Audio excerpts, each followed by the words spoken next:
ในวันที่27มังกร2026คณะนำครูฝึกและนักกีฬาคนพิการทีมชาติลาว160กว่าคน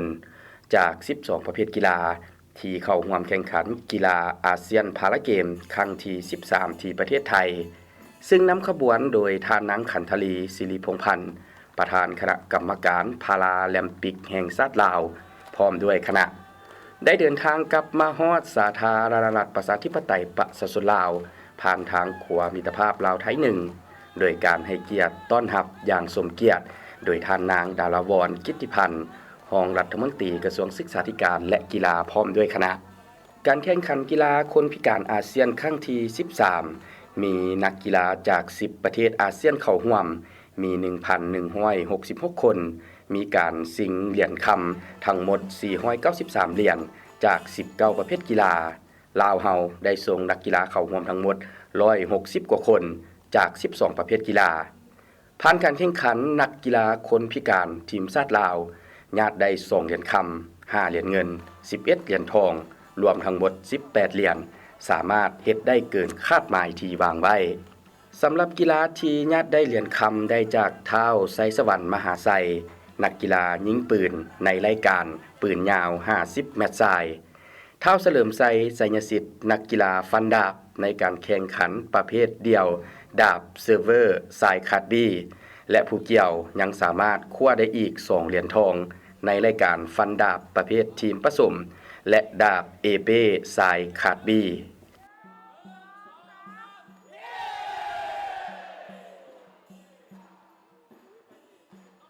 เนื่องในโอกาสเขาคณะทีมกีฬาทีมชาติลาวเขาร่วมแข่งขันงานมหกรรมกีฬาครั้งที่13ที่ราชอาณาจักรไทยเป็นเจ้าภาพนี้ถือว่าผลงานได้ลื่นขาดไม้ในขาดไม้ที่วางไว้เบื้องต้นก่อนจะเข้าร่วมงานดังกล่าวนั้นแม่นคณะกีฬาทีมชาติลาวเนาะสู่ส้นญาติได้ผลงาน1เหรียญคำ3เหรียญเงินและ5เหรียญทองแต่ในผลงานตัวจริงปรากฏออกมานั้นแม่นคณะนักกีฬาทีมชาติลาวสามารถญาติได้ลื่นขาดไม้คือได้เหรียญคำ2เหรียญคำ5เหรียญเงิน11เหรียญทองถือว่าสรุปแล้วแม่นแต่ละเหรียญเนี่ยแม่นได้ลื่นขาดไม้เกือบเท่าตัวทั้งหมดนี้ก็ย้อนพรรคและรัฐบาลก็คือคณะนำทุกคันได้สีนำผ้าอย่างใกล้ชิดและตอบสนองงบประมาณสิ่งอำนวยความสะดวกให้การสีนำตลอดมาจึงสามารถได้รับผลสำเร็จตามได้รับขาดไม้แล้วก็โดยเฉพาะแม่นลื่นขาดไม้ได้2เหรียญคำนี้แม่นเหรียญคำประวัติศาสตร์ทำอิฐอยู่ใน12ครั้งปันมาบ่เคยได้รับเหรียญคำแต่ครั้งที่13นี้เอิ้นว่าแม่น2เหรียญคำประวัติศาสตร์ที่นักกีฬาทีมชาติลาวญาติได้ก็คือนักกีฬา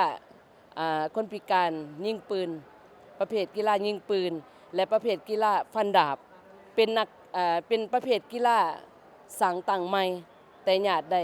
2เหรียญคำถึงเป็นประวัติศาสตร์นี้มีความรู้สึกดีใจและก็ภาคภูมิใจที่ว่าสามารถนำทัพนักกีฬายิงปืนคนพิการแห่งชาติลาวเฮาสามารถญาติเอาได้1เหรียญคำเนาะแล้วก็3เหรียญทองแดงถือว่าเป็นเหรียญที่ภาคภูมิใจแล้วก็เป็นเหรียญครั้งประวัติศาสตร์ในพาราเกม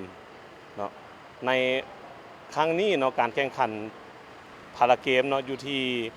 ประเทศไทยอยู่ที่นครราชสีมาครั้งนี้ก็แม่นว่าเฮาได้ความร่วมมือร่วมแรงร่วมใจกับนักกีฬาและครูฝึกเนาะโดยเฉพาะก็แม่นนักกีฬาเฮาแม่นมุ่งมั่นเนาะเพื่อจะญาติแย่งเอาเหรียญคำเพื่อให้มันเป็นเหรียญที่สำคัญที่สุดของประเทศชาติเนาะแล้วก็อีกอย่างนึงก็ก่อนอื่นเนาะก่อนจะมาฮอดปัจจุบันนี้ได้ก็ย้อนว่ามีการชี้นำพาเนาะจากภาครัฐ ก็คือคณะกรมหรือ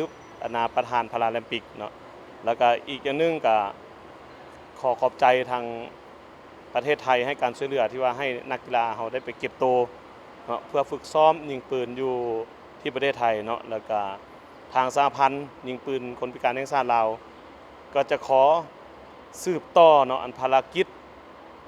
อันเด่นที่มีผลเด่นเนาะแล้วก็จะสร้างให้นักกีฬา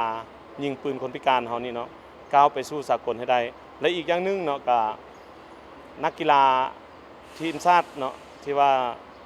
จะกะเกี่ยมเข้าร่วมการแข่งขันเนาะครั้งที่14ซึ่งมาเลเซียเป็นเจ้าภาพนี้เนาะทางสหพันธ์ยิงปืนก็มีแผนว่าจะมีการฝึกซ้อมเนาะเพื่อให้มันเป็นอาชีพเพื่อให้มันเป็นแรงจูงใจหรือแรงบันดาลใจให้กับน้องๆคนพิการที่ว่าคิดที่ว่ายังด้อยโอกาสอยู่เนาะให้มีการเท่าเทียมกับคนทั่วไปในสังคมเนาะ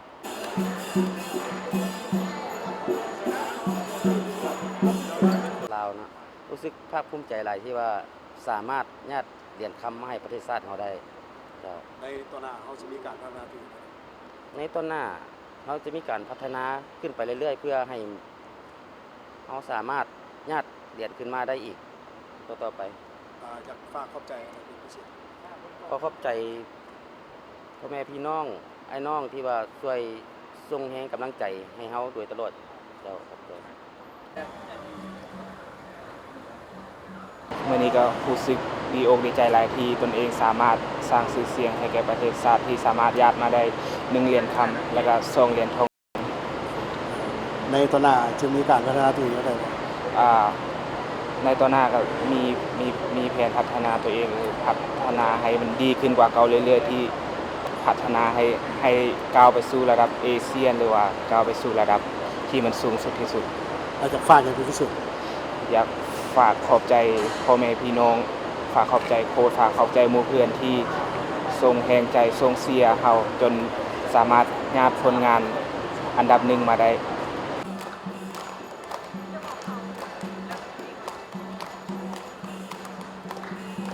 พร้อมเดียวกันนั้นคณะนำครูฝึกและนักกีฬาคนพิการทีมชาติลาวก็ได้เดินทางมาวางกระตาดอกไม้อยู่ที่หอพิพิธภัณฑ์หาดไก่สนพรหมวิหารเนื่องในโอกาสสำเร็จการแข่งขันกีฬาอาเซียนพาราเกมครั้งที่13ที่ประเทศไทยและเฮ็ดได้เกินคาดหมายที่วางไว้